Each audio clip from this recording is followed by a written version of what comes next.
Hey everybody, what is going on? This is Scott Garber back in the saddle of the Profluent Sports Podcast, where we are highlighting founders, investors, executives across the sports business landscape.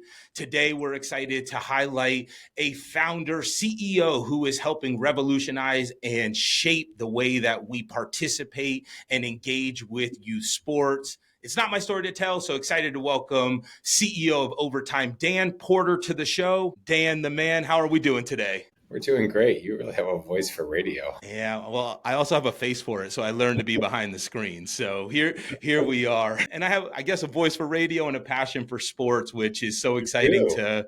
You got me all hyped up. I was like, what am I even going to say after that? Yeah, man. Well, now we get the showtime is on, Dan. So we're going to go right into it. But look, I think it's so important to understand the origin story of the folks that are helping shape the market that everyone is participating in today. And you have a unique origin story. So let's start there. How did you end up building Overtime? Sure. So prior to Overtime, I had started and sold a couple of companies in the live event ticketing space and in the gaming space. I ended up working at Endeavor, William Morris Endeavor, for Ari Emanuel and Mark Shapiro. We're big sports guys and media guys, very talented. And I just kind of got an insight in 10 years ago that young people weren't consuming sports in the same way. It doesn't sound like that much of an insight, but 10 years ago, most pro teams weren't even good at social media either. So it was kind of different. And at the same time, I was representing a lot of the biggest YouTubers in the world, and they had the attention of every young person. I just thought there was some space in between.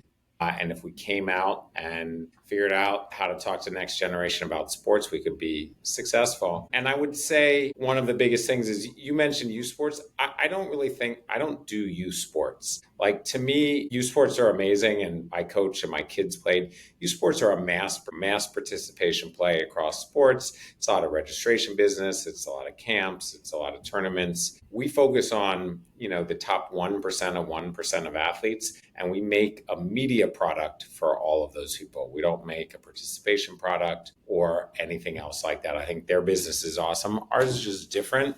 Ours is almost, if you imagine ESPN, you just shifted about 10 years to the left, add in a dose of culture and internet humor and fun, and that's us. No, I love it. And I appreciate the course correction there, because you guys are media at your core, and then you've built everything on top of that. And so, I'm curious, as you started the business in 2016, you saw the shift in how we were consuming. Was there always the vision to go ahead and build these elite leagues on top of this media property, or was that a natural evolution once you saw that, hey, we were able to go ahead and we saw where the trends were going? Sort of curious, as you started to pull everything together, when you cemented that this was going to be the direction Overtime would go? Yeah, it's definitely an evolution. Anybody who thinks they have a 5 to 10 year master plan, especially in this world, is delusional. Listen, I ran a gaming company, and then they made the iPhone, and then every plan that everybody had went out the window. So I'd say it's all an evolution. I think we started and we posted some dunks in 2016, and then we realized that missed dunks did more views than made dunks, and that sports was, for this generation and for the digital audience, was more broadly about culture. So it's kind of, you start with a set of assumptions, and you're quickly willing to say, well, that doesn't work, but you pay attention to what does work. And I'll underscore that by saying, we reach 250 million people every week. We have 110 million followers, and we spent $0 on marketing. So we must have figured out how to make something that was missing from the ecosystem that people liked. I think it was just as part of that evolution. Every media company doesn't really own anything. And by the way, so does every broadcaster. You rent sports rights from other people, you pay the big leagues for them. If you're a media company, you talk about other people's stuff and accrue value to them. And we just thought, well, we built this big audience. We don't want to be in the audience rental business. What if we own some IP ourselves and took our superpowers to something that increased in value? And then there's so many other factors, COVID, NIL, changes in the landscape that opened doors. So while it wasn't part of our plan, I'd also say if we started in 2010, I don't think in 2015 we would be starting leagues. I think part of what you do as a CEO and a business leader is you look at your company, but you are paying attention to all the things that are happening outside of you. I mean, look at how much people are paying attention to generative AI and a million other things that are happening. I mean, you know that only 10% of the people drive 50% of the spending in this country. So like, you just have to be attentive, and you have to adapt your business to that. And that's what we did. No, and it's super interesting, and like I think you sort of led me to it, right? Where it's like, do you shape the market or does the market shape you? And I wanted to lean into COVID. Like, it was such a transformational time within the sporting ecosystem that seemingly we don't talk about too much anymore, right? It's in the rear view. We've navigated through it.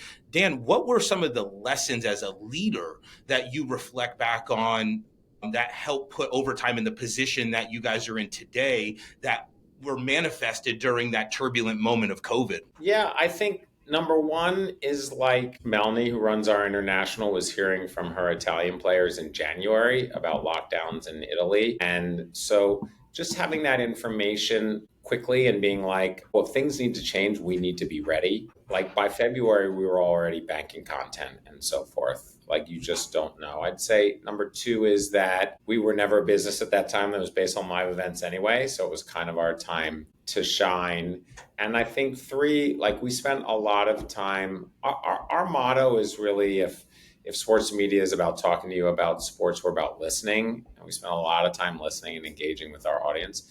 And that was a time that our audience really needed a lot of listening, and we programmed for them and listened and so forth. Clearly, for every company in the world, it completely changed office culture, which I think as a creative company is more challenging. It's hard to be creative and bounce ideas off of each other through a pre-scheduled Zoom. And I think the nature of athletes and young people changed after COVID too, whether it was socialization or anxiety or anything else like that. So there's no doubt that it's like, it's a form. In our maturity as a company, it's an extremely formative period, probably followed by NIL, actually, weirdly, which is not a pandemic, but I mean, think about how much college sports and high school sports and everything has been upended. I mean, Reggie Bush lost his Heisman, and now we're paying people millions of dollars to do various things. So I just think you gotta take that in, and you just realize, like, I once broke my ankle and I went to the doctor and I said, well, when am I going to get back to where I was before? And he said, oh, you'll never get back there. And I was like, wait, I thought we just get to go back to how we were. Like, we all have to adopt as a new person there. I can't bend my ankle. But like, as a company too, it's like, it's not like COVID happens and you go back. You just start to change and it impacts you. And I think it sent ripple effects, right? And like, I mean, for some folks that weren't nimble, that were baked into a legacy model, it was way more challenging. For folks that were sort of on the cutting edge, that, maybe have been getting a little of the crazy looks when going to raise capital against a media platform and building, leagues on top of it, it actually accelerated. And so, I'm now sort of curious, right? Like, there's a lot of different evolutions that are taking place, and there's a lot of plays that are opening up because of what's happening within the collegiate ecosystem. We're watching new leagues come up almost daily now. Realignment of conferences. Well, and different pathways for athletes to participate and progress their career. Yeah, I mean, listen, that guy in the G League is going to go back and play in college now. So, yeah. Correct. And so, Dan, I want to put this, like, this is really targeted towards the founders that listen to the podcast, right? But you were a visionary, right? You saw it from the inside. I think you had the idea of where this could go by leveraging eyeballs and attention and starting to take ownership. I imagine raising capital initially out of the gates could have been challenging to sell that vision. As you look back at the journey now, you've scaled this into hundreds of millions of dollars. You guys are doing big time revenue. Talk to it early, Dan, when you were going out there pitching the idea. Is there any insights to folks that are shaping new leagues or that have innovative ideas that you would send back downstream, and things that you wish you would have known as you were going to market? I would say, I mean, people understand what they understand. So we go out to talk about Overtime and they're like, oh, you're making videos. It's for parents, because that's what exists. Scott's too busy at work. He can't go to the game. He wants to watch his kid. And I was like, we're not making content for parents. We're making content for actually the athletes, Gen Z, all that. That just, like, people just didn't understand that. They were just like, well, why don't you just film it for the parents? And I'm like, that's just not what we're doing. Like, they had a preconception. So that was number one. And so a lot of people said no to us. Then they would say, like, well, like, when you can watch LeBron James and Tom Brady, who cares? Like, and I think that was number two. And by the way, I had worked in the YouTube business and I understood that there were 14, 16, 18-year-old creators had tens of millions of followers. And all the agents I worked with who represent the biggest superstars couldn't understand why anybody would care about them versus somebody famous, but they did. And then I just think that, I think people also didn't totally understand what our strategy was. They were like, oh, you're UGC. And I was like, actually, all of that stuff is made by people we pay $20 to go to a game to. So it's not actually UGC. Or like, oh, you have a really big account. And now I can say we have 20 accounts over 1 million followers. They didn't understand it was a network, whatever. Most people just didn't want to take the time. You kind of walk in and they drop their conception of the world on you and they tell you that they're smarter than you are. And by the way, 99 can say no, but you only need one to say yes. And some of the things that we raise money for an app that doesn't exist anymore. We raise money for a city by city rollout that we abandoned 3 weeks later. Like, you're just constantly innovating, and you gotta believe that somebody out there sees the opportunity. And I think the most common thing is now, it's like if I go on a sales call or I go into a room and I was sitting across from a public company CEO. He said, oh, what do you do? I said, oh, it says overtime, this, that. He's an unrelated business. He goes, I have a 14-year-old son. We have 20 hoodies in our house. I know what you do. Whereas the next person next to him was like, had no kids, had no idea who we were. So it's like, you can be really successful in pockets. It's kind of like one day you wake up and you realize like half the world watches anime and you can't name a single anime idea. And you thought those were all like comic book nerds, but it's actually massive. It's like an interesting place to be when you have something that has so much value, but people look at the world in a very traditional way and they don't see it. No, it's so interesting. And for whatever it's worth, K-pop Demon Hunters is now coming to my household. And man, I just got exposed to a whole new world, Dan, that I didn't exist, but I knew who Overtime was. So I think you're so spot on there. And, and one of the things about K-pop Demon Hunters. What did let's you talk learn about about K-pop Demon Hunters? I learned that I went into the kitchen and started cooking dinner. I haven't really dove into it yet. So, but I am curious to hear if you're willing to share sort of what your lessons are. But I haven't dove in yet. So number one, it's the first movie to also have 4 songs on the Spotify top 10. So it's like a fully cross-platform type of endeavor. It is about Korean culture with a lot of non-Korean people who have made it and participated in it. But thirdly, I think that there are, in general, timeless themes. Like K-pop Demon Hunters and Stranger Things have a lot in common. Both have this underworld that adults don't see, but kids see. Both rely on young people to go out there and save the world, and grown-ups don't often listen to them and are seen in a more cynical light. Like, if you think about that, all the way back to War Games with Matthew Broderick and whatever, there are certain parts of culture where at times we just think, wow, the world is really chaotic, but maybe young people will lead us out of this.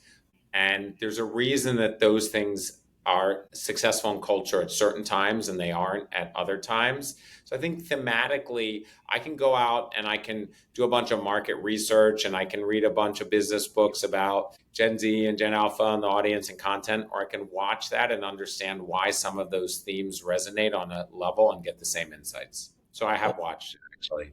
Well, and it sounds like I'm going home to watch it this evening. We might have to do part 2 of this, Dan, and do it around K-pop Demon Hunters.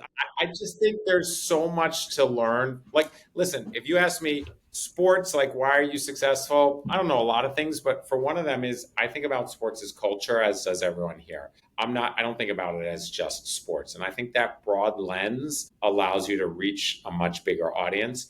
But if I think about sports as culture, I have to pay a lot of attention to culture, music, Netflix shows that are popular, Amazon shows that are popular, Peacock shows. I watch Love Island. Like, I consume all of those things because I'm interested in understanding what people are responding to in culture and then abstracting out from there and figuring out how that works for sports. And I think sports is one of the unique binding agents that brings all of that together, that creates culture, right? And like in Fandom pockets, is very explicit. If you like Drake and I like Drake and we walk by each other on the street, we might never know. In fact, we might be both wearing headphones. If you're wearing a Giants, a Cowboys, and Eagles jersey, and I am too. It's very explicit, and we're like, we might hate each other in real life, but go Birds. So I think that there's really powerful visual bonding elements to that. And going to a stadium with 80,000 people, like going to a Taylor Swift show with 80,000 people, it's very highly ritualized in a way that's cool. And I think that's one of the reasons why K-pop Demon Hunters is playing in theaters. The Stranger Thing finale is going to play on theaters, because we want to consume parts of culture that also connect us with other people. I remember early on, I did some research on Overtime Elite. And one thing that people said is, I'm the only person in my high school who's really into basketball and really into this stuff. And so when I become a fan of Overtime Elite, I can link with all these other people who are just like me, who I'm not able to connect with around. And I think that like we have a lot of things that bring us apart. So we definitely benefit from things that bring us together. Well, and I couldn't agree more. And, especially as we move into the era of agentic and generative AI, we're continuing asking ourselves, what makes us human? And sports is this catalyst that takes all of the principles and it reminds us that it's human and it's unscripted. And so, Dan, I think what's interesting, and I'm curious from like how you think about this through a business lens, but Overtime's built a community, not just fans, but players, creators, athletes.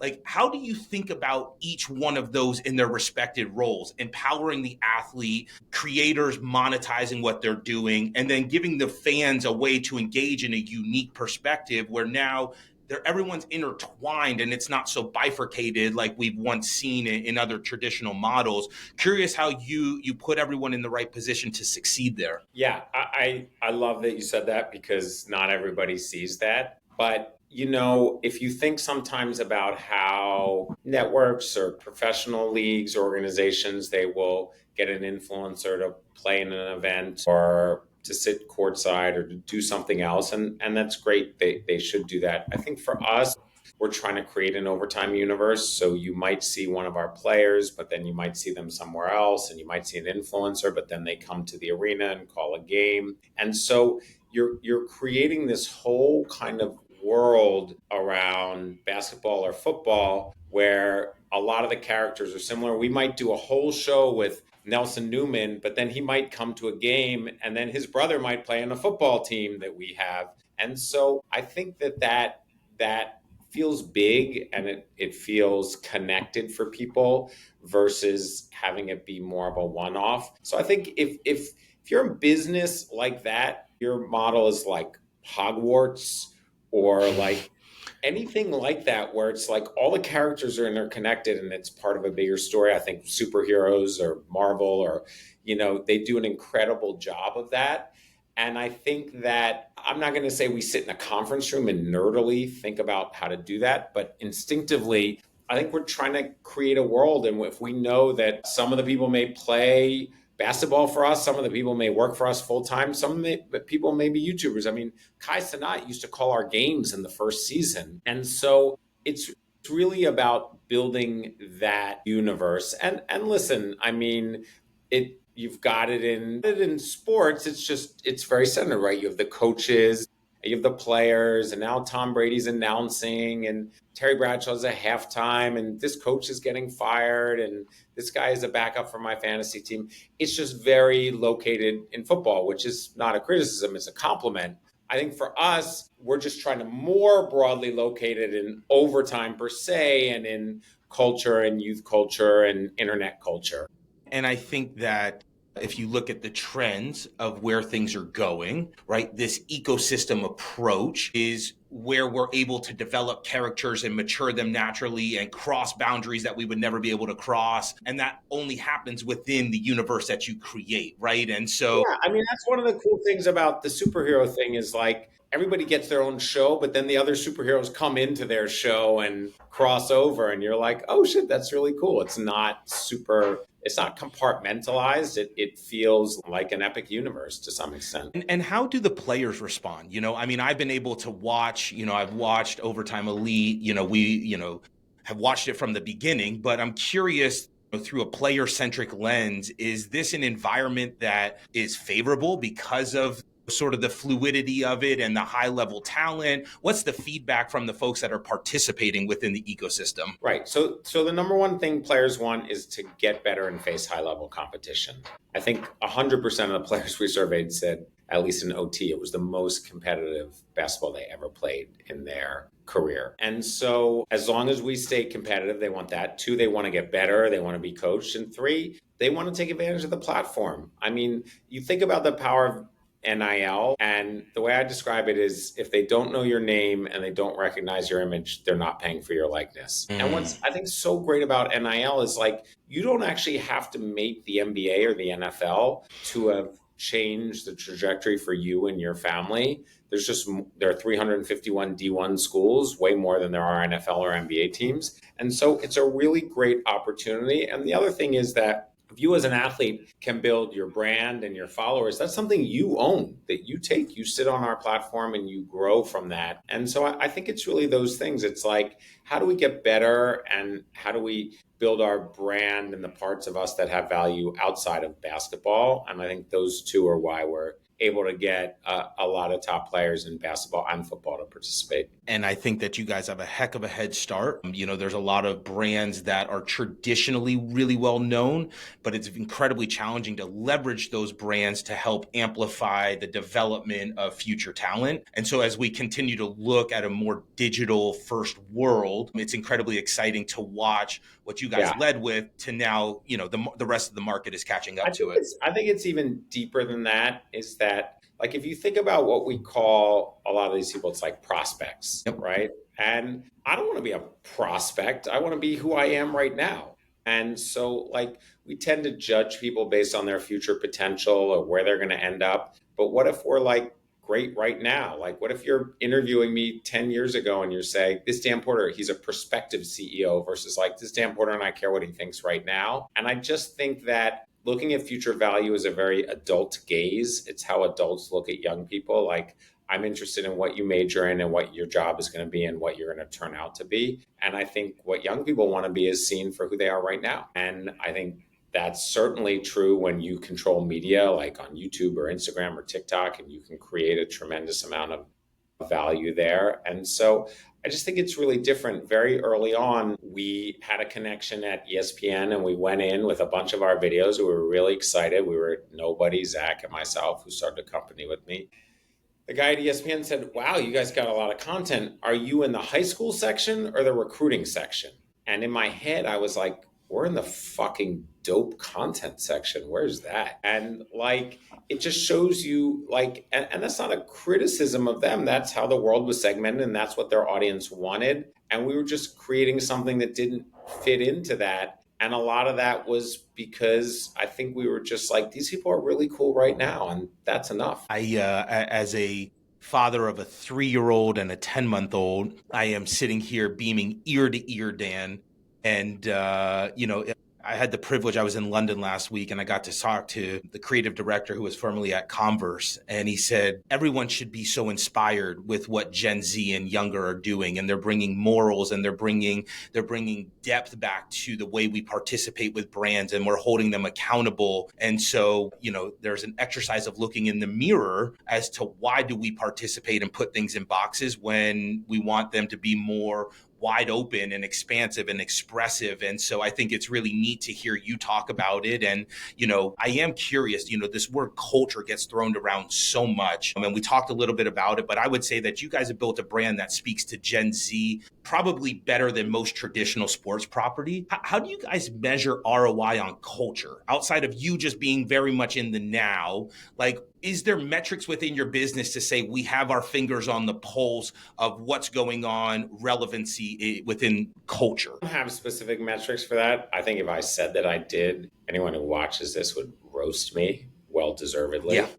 I think that also, like, while I personally am an observer of culture, what I really am is building a platform to empower young people to talk about other young people. Some of our best camera people are 19 years old. Some of the people who create the social accounts are in their early 20s. Old man Dan Porter isn't telling them what's up and what they should post. I'm like, we're just like, post the stuff that like you like and you care about because you are the audience. And we'll give you metrics and feedback and help guide you, but you can't talk about empowering young people as the audience if you don't empower them internally and create a platform for them as well. Ooh, And I think that is a huge part of it. And then you create organizational behaviors around that. Speed, how fast can we move? I mean, we've all worked at places where you have to do 20 PowerPoints to get one person to make a decision. So I think those are options that you have. And I think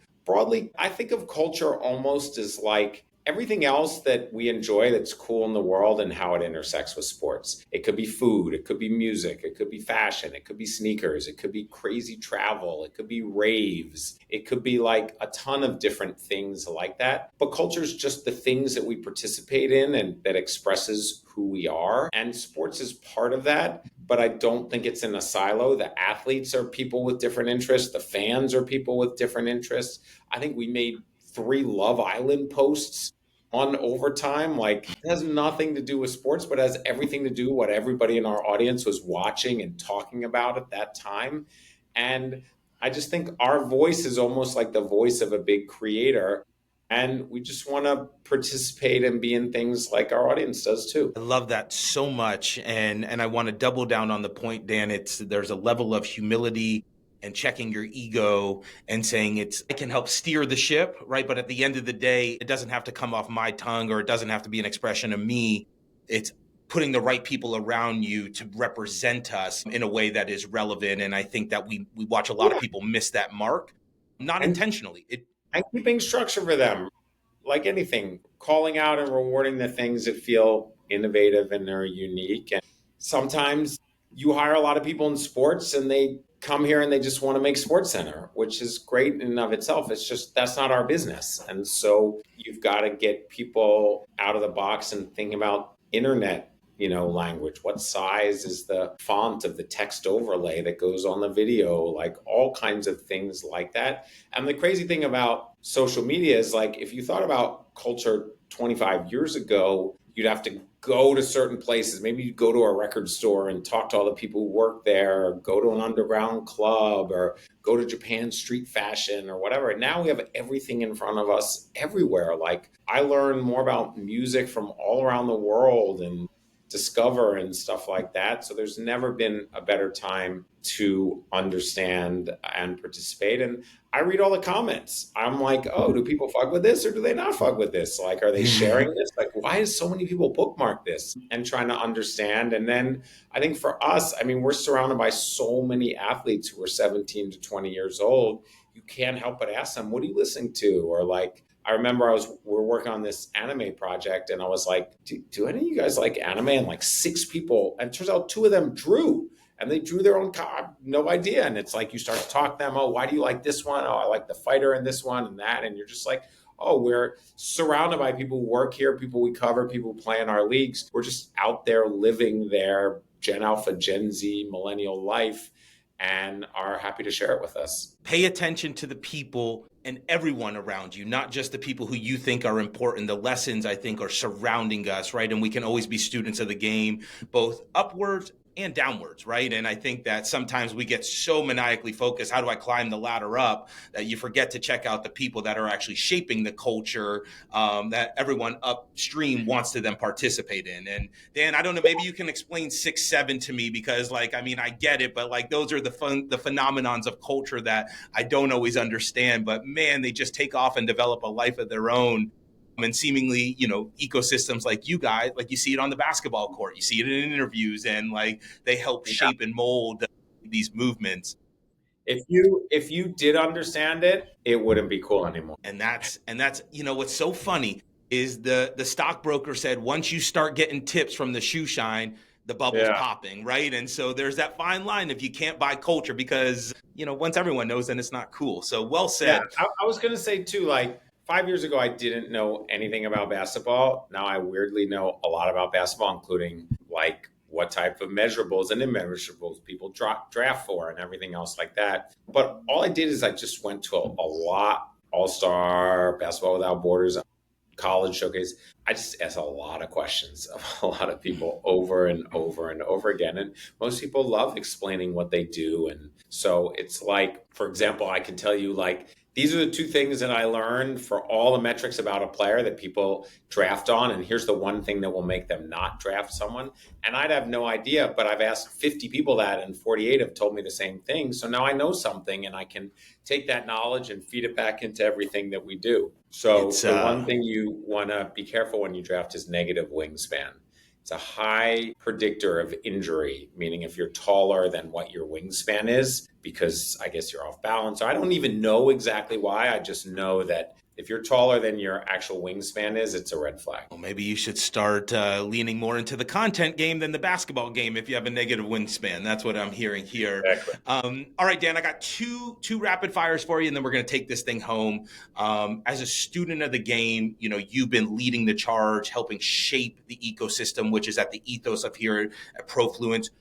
Where do you go to get smarter? Outside of all the folks that we talked about today, is there any rituals? Is there any books that you read, folks that you follow that you look up to that are helping shape, your thoughts as we navigate? That's a good question.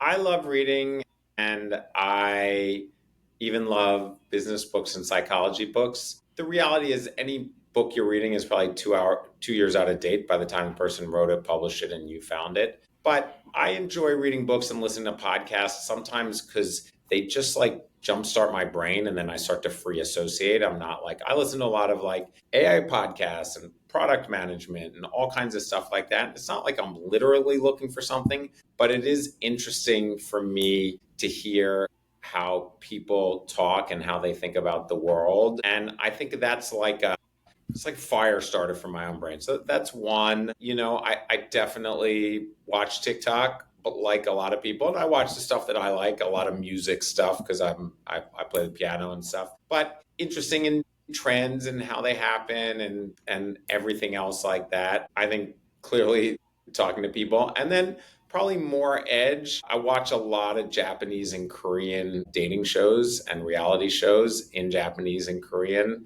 I don't want to give away all my secrets. I pay attention to gaming. I look at a lot of culture starts at the margins and the edges and things that people think are less interesting. And over time, those things become, part of mainstream culture. And if I'm reading about it in the Wall Street Journal, the New York Times, it's probably too late. But just understanding how people in different cultures all around the world make culture, make music, make posts, I think there's a lot of interesting inspiration. And then I think, like a lot of creators tell me, they really focus on small creators because small creators are not locked into anything yet. And so they're willing to take more risks. I was just showing somebody these like kids in Queens who like to sing after school. And I was like, they have like 8,000 followers. They had 170,000 followers now, but I've been following them since they had 8. And I was like, what is it about these kids that feels so cool and authentic?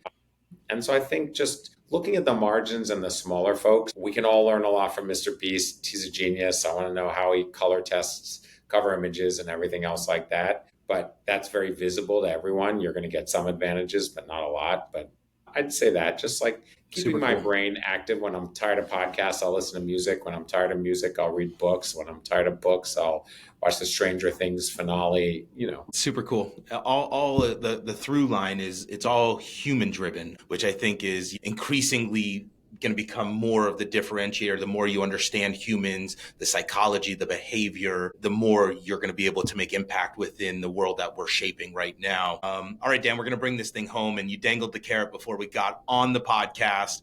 I have Kobe as a mural behind me. It's both an inspiration, mentality, lifestyle, and you said you got a Kobe story. So bring us home on your Kobe story, and we'll part ways after. I do. When we were starting OTE, it's kind of like, who are your dream people to be involved? And you've got KD and LeBron and stuff, but they're active players. And they have a job. And so you're thinking about Kobe, and we covered Gigi a ton, and he followed our account and everything else like that.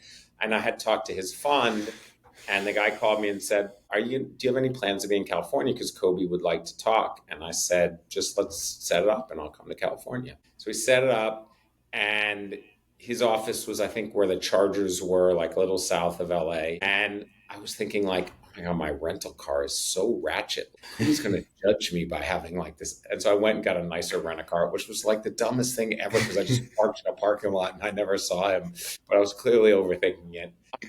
And I came in and I sat down and he comes in the room and the first thing he says to me is, so you're from Ardmore. And Ardmore's right next to Lower Merion where he's from. And Yep. I'm like, okay. And he starts asking me all these questions. And I'm like, oh shit, Kobe knows more about me and overtime than half the people that I pitch. Like clearly he could read my Wikipedia page, he could do his research, but he knew everything. Like he was so well versed. He knew about me, he knew about everything that I had done. Like, and it wasn't like he was, aggressive about it. It was just like, oh, he really prepared and he was really ready. And it kind of, threw me for a second. And then we got into it and he's just like, I love what you're doing. Clearly he was in that class of people who went straight to the MBA and we were talking about OTE. He said, I'd love to talk more about maybe being your partner in this. And like Wow. launching OTE was an insane endeavor. Like nobody should ever do anything like that again. And I just came out and I was like, oh my God, we might launch like a basketball league with Kobe Bryant. Like how Wow. insane is that? And he's like, I'll call you and this and that. And then it has a sad ending, clearly, is that 4 days later, I'm on the plane on JetBlue flying home, and my son says, I think something happened to Kobe. And I'm like, that is not possible because we just met and he might launch a basketball league with us. And it's devastating because he's Kobe and for Wow. all the families and his family and everything else. But it just was like somebody could come into your life and change your life and then not change your life 4 days later. And in a similar way, David Stern was one of our first investors. And like one of the most rewarding parts of my whole career was working with him. Like I loved him. He was an amazing dude. One day he tragically passes away at lunch, and all of a sudden all these doors that might have been open for us were just closed because of one person. And nobody writes a business plan and says like, oh, one day one person is going to come in and they're going to actually change the trajectory of the business. And they certainly don't write a business plan that says one day someone's going to come in, they're going to be about to change the trajectory of business, and then they're going to go to a higher place and they're not going to. And it's just the stuff you don't ever think about or assume. And it's just life. And honestly, it's the emotional roller coaster. And at the end of the day, one day when I'm old, I'll still remember the crazy meeting with Kobe and the meeting with David Stern in his office when he said to me, Dan, I mean, are you really good at anything besides fundraising? And I was like, no, Commissioner, I'm not really. But so it's Wow. kind of crazy part of the journey. Wow. I got goosebumps, Dan. I appreciate you sharing. And the artist who did this piece signs it that says we're here for a period of time to create something that will last forever. And I think that's very apropos with the story you just shared. And thank you. Thanks for sharing. And from Andrew and the entire Profluence community, thank you for what you're doing for the sporting world. I was singing your praises before we hopped on, but this conversation reinforces everything. And it's just really refreshing to be pushing the boundaries, to be shaping what the future of sports looks like. And, we couldn't be more grateful for the work that you guys are doing at Overtime. So really looking forward to many more things to come. And let's do it again soon, my man. Thank you. Thanks for having me. We're a small part. There are a ton of talented people everywhere doing something. And it's fun to participate in something that people are so passionate about, like sports, me included. So Drop the mic. thanks, Dan, thank guys. you for everything, man. We'll talk soon. Okay.